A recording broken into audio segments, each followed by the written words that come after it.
Hello everyone. Today we deals with the concentration terms in basic principle of chemistry. Today we deals with the concentration terms in basic principle of chemistry. क्योंकि आगे के कुछ questions है वो concentration terms पे ही related है. What is the mean by the concentration and what is the relation of concentration of other factor? Concentration are related with the solution. Concentration किससे related है? Solution से. It means we want to know some brief description about the solution. हमें थोड़ा सा solution के बारे में जानना पड़ेगा.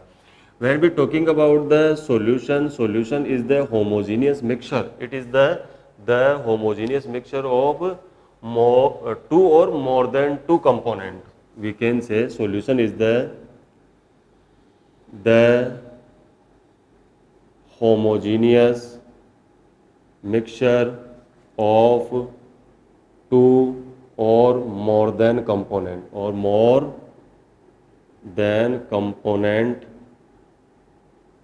is known as the solution. Clear? What is the mean by the homogeneous mixture? What is mean by the homogeneous mixture? A mixture which have the equal composition at every place. A mixture that has equal composition at every place. What is the mean by the homogeneous mixture? A mixture that has equal composition of every place. जैसे मान लीजिए आपके पास दूध है, दूध में आप पानी मिला दीजिए, तो आप एक बूंद को उठा करके ये नहीं बता सकते कि यहाँ तो आपके पास दूध है, यहाँ क्या है, आपके पास पानी है. क्लियर? तो आपका जो सॉल्यूशन है उसमें एक ही फेज होती है हमेशा, और वो होमोजीनियस मिक्सचर होता है और टू और मोर देन टू कंपोनेंट से मिलकर बना हो सकता है. देखिए सॉल्यूशन के बारे में अपन बात करें. Solution made up by the solute plus solvent. किससे मिलकर बना है? सोल्यूट एंड सॉल्वेंट से.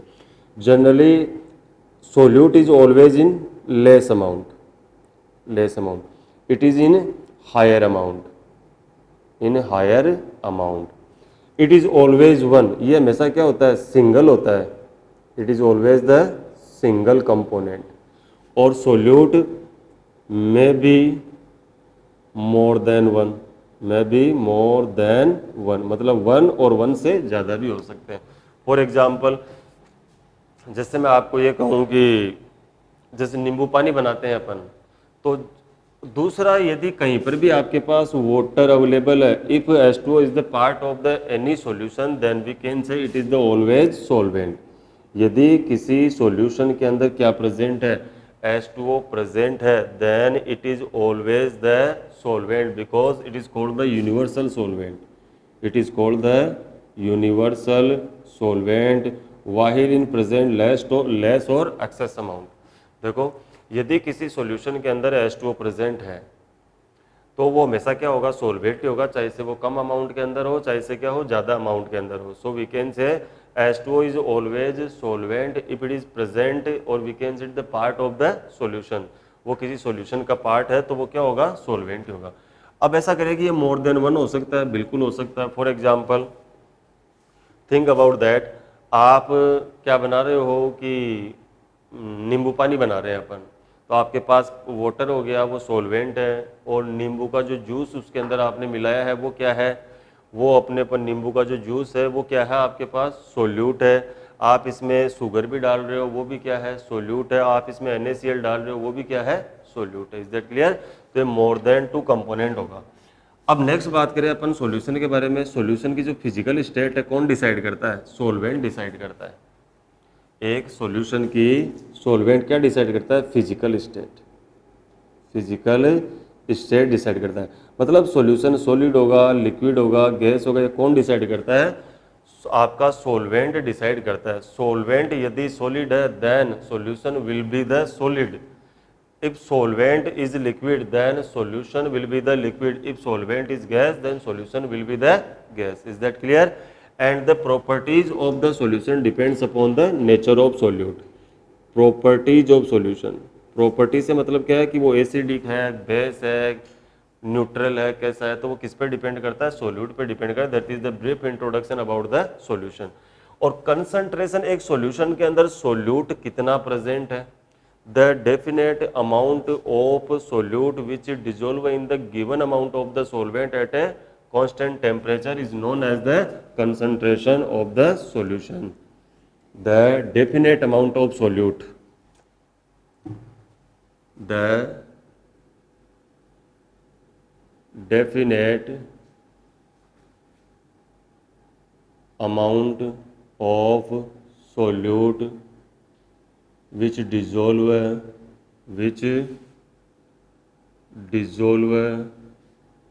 in given amount of solvent at constant temperature is known as concentration, is known as concentration. Is that clear? अब कंसंट्रेशन टर्म्स है आपके पास। Concentration terms को देखो तीन पार्ट में मैं डिवाइड कर सकता हूं। कंसंट्रेशन टर्म्स को, कंसंट्रेशन टर्म्स की बात करें तो कंसंट्रेशन टर्म्स आपके पास है wait by wait, second is the weight by volume and third is the volume by volume. Wait by wait देखो ये क्या है आपके पास, सोल्यूट है and this is the solution, it may be solvent, it may be solvent. ये solution भी हो सकता है, सॉल्वेंट भी हो सकता है। इसकी बात करें तो ये आपके पास क्या है, सोल्यूट है, और V है वो क्या है आपके पास, volume of solution, volume of solution, and it is the volume of solute and volume of solution. Clear? अब जो चीज आपको वेट में दिया हुआ है, W में दिया हुआ, इसका मतलब आपको उसका क्या लेना है, ग्राम लेना है। नीचे वाले का भी आपको क्या लेना है, ग्राम लेना, और क्या ले सकते हो आप, किलोग्राम ले सकते हो। Is that clear? Next wait by volume की बात करूँ तो इसका आपको ग्राम लेना है। जो V है वॉल्यूम ऑफ सॉल्यूशन में भी ml और लीटर, आप किस में ले सकते हो, में भी टेकन इन ml और लीटर। जब मैं वॉल्यूम बाय वॉल्यूम की बात करता हूं तो ये ml में होगा, सेकंड वाला ml और किसके अंदर हो सकता है, लीटर के अंदर हो सकता है। Is that clear? अब देखिए ये कौन कौन सी कंसंट्रेशन टर्म्स है। पहला तो इसके अंदर है क्या, मास परसेंट है, सेकंड इसके अंदर क्या है, मोलेलिटी है, molality, and third one is the mole fraction, third one is the mole fraction. mass percent molality can be written as by small m and mole fraction can be written as by the x, and we talking about the weight by volume, then the it is contain the weight dash volume per molarity, and third one is the normality. Is that clear? And in this concentration terms we allow only the volume percent. इसके अलावा भी concentration terms और है आपके पास, which is the ppm concentration terms, ppm, ppb concentration terms, जो तीनों type की हो सकती है। एक रूल है चार्ल्स लॉ। चार्ल्स लॉ ये कहता है आपको volume is directly proportional to temperature. It means on increasing the temperature volume is also increases, on decreasing temperature volume is also decreases. एक रूल है जो किसमें रिलेशन बताता है, वॉल्यूम एंड टेम्परेचर में। The name of the rule is the Charles law. Clear? वो क्या कहता है, volume is affected by the temperature, so we can say volume is affected by temperature. तो हम यहाँ से ये देखना चाह रहे हैं कि कौन सा कंसंट्रेशन टर्म्स वॉल्यूम से अफेक्टेड होगा। We know that those concentration terms which involve the volume, those concentration terms in which the volume is involve affected by the temperature, this is the weight by weight concentration terms. तो मैं क्या कहूँगा, unaffected by temperature, unaffected by temperature, and this is the affected by temperature, and this is also affected by temperature, ये भी क्या होगा, temperature से affected होगा। Is that clear? तो मैं आपको ये कहूँ कि what is the which is the best concentration terms. देखो हम ये चाह रहे हैं कि जिस कॉन्सेंट्रेशन का सॉल्यूशन हमने बना लिया है, which remain the constant does not have the any change with the temperature, हम ये चाह रहे हैं कि हमने जिस कॉन्सेंट्रेशन का सॉल्यूशन प्रिपेयर कर लिया है उसमें कोई चेंज नहीं होना चाहिए। ऐसा नहीं कि mid stage of the day जब टेम्परेचर ज़्यादा था तो उसमें कंसंट्रेशन क्या होगी, increase. We want to prepare a solution that does not have any change with temperature. ऐसा नहीं हो कि सुबह कंसंट्रेशन अलग थी, दोपहर में अलग हो गई, शाम को अलग हो गई, रात को अलग हो गई। तो ये क्या है, तो जो टेम्परेचर से अफेक्टेड है तो सुबह मतलब मॉर्निंग में, नून में एंड इवनिंग में, नाइट में उनकी कंसंट्रेशन के अंदर क्या आएगा, change. It mean those concentration are not good for us. It means ये हो गया कि आपके पास जो वेट बाई वेट है वो क्या है, बेस्ट कंसंट्रेशन टर्म्स है। क्या है, बेस्ट कंसंट्रेशन टर्म्स है। Is that clear? तो ये कंसंट्रेशन टर्म्स आपके लिए अच्छी नहीं है। कौन सी अच्छी है आपके लिए, बेस्ट कंसंट्रेशन टर्म। इनमें से भी मैं बात करूं तो मोलेलिटी को और भी अच्छा कंसंट्रेशन टर्म्स बताया जा सकता है। अपने के लिए जो इंपॉर्टेंट है, molality, mole fraction, molarity and normality. Clear? और इसको भी डिस्कस करूंगा मैं, weight by weight, weight by volume and volume by volume solution का मीनिंग क्या है, इनके बारे में अपन बात करेंगे यहाँ पे। Suppose examiner says that 20% aqueous solution of NaCl, 20% weight by weight, 20% weight by weight. Clear? Next one is the 20% aqueous solution of NaCl नहीं लिख करके आप क्या लिखो, 20, इतना ही लिखो केवल इसके अंदर। ऐसा लिखा हुआ आपके पास 20% wait by wait NaCl, 20% weight by volume NaCl, and third one is the 20% weight by volume by volume ethanol solution C2H5OH. Clear? Then what is the mean by, आप इनसे क्या अंदाजा लगाओगे? Clear? When we talking about the 20% weight by weight, it means the total amount of the solution is the 100 ग्राम। तो यहाँ क्या होगा आपके पास, total amount of solution is the 100 gram. Clear? इसकी मैं बात करूं वॉल्यूम की, तो total volume of solution, total volume of solution is equal to कितना है, 100 ml है। मैं यहाँ पर भी बात करूँ तो मैं यहाँ भी क्या कहूँगा, total volume of solution is 100 ml। तीनों में परसेंट में दिया हुआ है, वेट बाई वेट हो, वेट बाई वॉल्यूम हो, चाहे से वॉल्यूम बाई वॉल्यूम हो। इस वाले केस में देखो आपको केवल सोल्यूट ही दिया गया है। क्लियर? सोलवेंट नहीं दिया हुआ। यहाँ किसी क्वेश्चन के अंदर यदि सोल्यूट ही प्रेजेंट है, सोलवेंट नहीं है, तो ऑलरेडी अंडरस्टूड है the solvent will be the H2O। तो यहाँ पर जो सोलवेंट है सब के अंदर क्या है, वो H2 है। तो इसका मतलब क्या है, what is the mean by 20% wait by wait? इसका मतलब है कि 20 ग्राम तो आपके पास NaCl है, प्लस 80 ग्राम क्या है आपके पास, H2 है। क्लियर? और वो अपनी डिफिकल्टी नहीं है कि वो वाटर के अंदर वाटर को ग्राम में कैसे लेगा, वो अगले की हेडेक है। क्लियर? इसका मीनिंग देखो, 20% वेट बाय वेट का मीनिंग क्या है, by second portion is not given, it means it is the H2O. If solvent is not given in the question, therefore it will be the 100% the H2O। solvent क्या होगा, H2O ही होगा। तो इसका meaning क्या है 20% wait by wait का, it's meaning is the 20 gram NaCl and 80 gram is the solvent। और इसका मीनिंग क्या होता है, इसका मीनिंग ये होता है 20 ग्राम NaCl प्रेजेंट इन 100 ml। अब ये कैसे बनाया गया होगा सॉल्यूशन, देखो इसका बनाने का तरीका क्या है। Taken the 20 gram of NaCl and dissolve in minimum amount of H2O।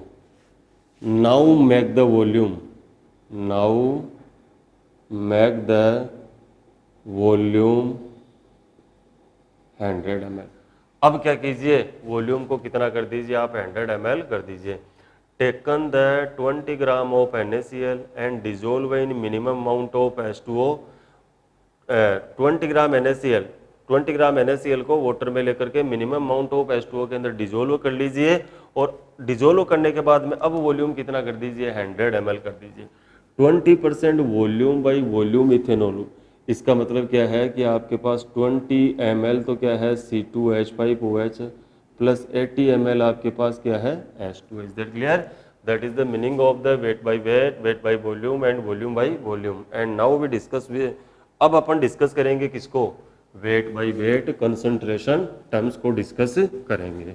Wait by weight concentration terms, clear? It means दोनों का ही क्या लेना है अपने को, अमाउंट लेना है, ग्राम के अंदर लेना है, क्लियर? मेजर करके लेंगे अपन। तो पहला कौन सा था, इसके अंदर मास परसेंट है, या इसको और क्या बोलते हैं, वेट परसेंट भी बोलते हैं। इसका क्या फॉर्मूला होगा, amount of solute, amount of solute in gram. और देखिए मैं सोल्यूट को हमेशा क्या मान के चलूंगा, एक कंपोनेंट मान के चलूंगा। अब यहाँ से जो भी मैं कंसंट्रेशन टर्म्स की स्टडी कर रहा हूँ, तो ए तो मेरे लिए क्या है सोल्यूट है, और बी क्या है मेरे लिए सोलवेंट है। Is that clear? And amount of solution in gram, solution का अमाउंट कैसे निकालोगे, WA प्लस WB।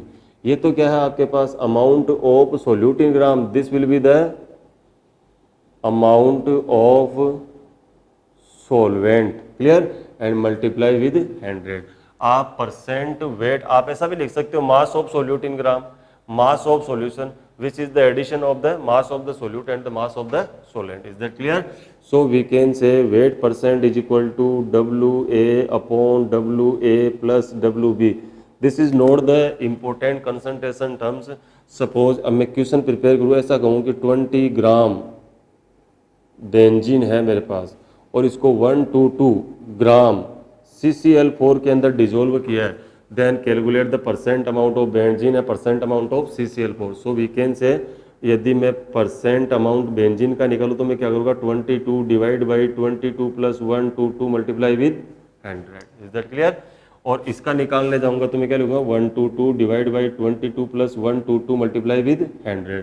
तो this is not the important concentration terms. मैं कॉन्सेंट्रेशन टर्म सेकेंड लेता हूँ जो कि इम्पोर्टेंट है। concentration term second is the molality, which is also by the weight by weight, molality,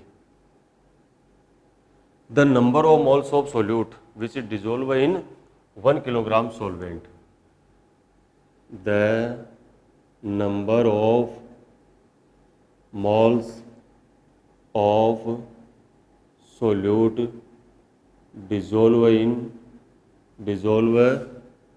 in 1 kilogram solvent, 1 kilogram solvent, clear? देखिए number of moles आपको complete आता है mole type first second third by using the mass, by using the number of particle, by using the volume. The number of moles of solute dissolve in 1 kilogram solvent is known as the molality of solution, clear? Is known as the molality of solution, is known as the molality of solution. Is that clear? तो इसका formula बनाइए, molality is equal to number of moles of solute, number of moles of solute upon amount of solute, amount of solvent, amount of solvent must be taken in the 1 kilogram. कितने में होनी चाहिए, 1 kilogram में। m is equal to number of moles of solute taken Na and it is the WB, और ये किसके अंदर है, 1 किलोग्राम के अंदर है। सोचो यदि examiner not given in the kilogram and examiner gives the amount of solvent in gram, then convert into the kilogram. How can you convert the kilogram? When divide by 1000, आप इसमें कितने का डिवाइडेशन कर देना 1000 का, देन आपके देखो एग्जामिनर आपको किस में दे दे ग्राम में, ये किस में होना चाहिए किलोग्राम में, देन डिवाइड बाई द 1000, उसमें 1000 का डिवाइडेशन करें 1000 किधर की तरफ चला जाएगा ऊपर की तरफ, and this is the number of moles of solute, ये क्या है number of moles of solute, किसके मोल है ये सोल्यूट के मोल है, is that clear. What is the unit of the molality, moles as the nominator and kilogram is the denominator, so we can say it is the mole per kilogram, क्या है mole per kilogram is the unit of molality, mole per kilogram क्या है molality की unit है, is that clear. आप number of moles को change कर सकते हो, कैसे WA by m a, WA/MA divide by WB किसके अंदर है ग्राम में है इनटू 1000, कब जब ये आपको मास दिया हुआ है तब, इज दैट क्लियर। यदि सोल्यूट का क्या दिया जाए number of particle, then we can say N/NA upon WB taken in gram multiply with 1000, और कैसे यदि वॉल्यूम ऑफ सोल्यूट दिया हुआ है then divide by 20 volume taken in litre divide by 22.4 and amount of solvent in gram then whole multiply with 1000, is that clear. तो आपके पास ये 3 फॉर्मूले हैं जिनसे आप मोलरिटी को कैलकुलेट कर सकते हो, ज़्यादा अपने यही फॉर्मूला काम में आने वाला है, और ये भी क्वेश्चन मिलेंगे तो अपन 100% क्या कर देंगे श्योर कर देंगे सोल्व कर देंगे। तो this is lecture about the concentration terms numericals of molality, आपको नेक्स्ट लेक्चर के अंदर सॉल्व करवाएंगे। Thank you and have a nice day.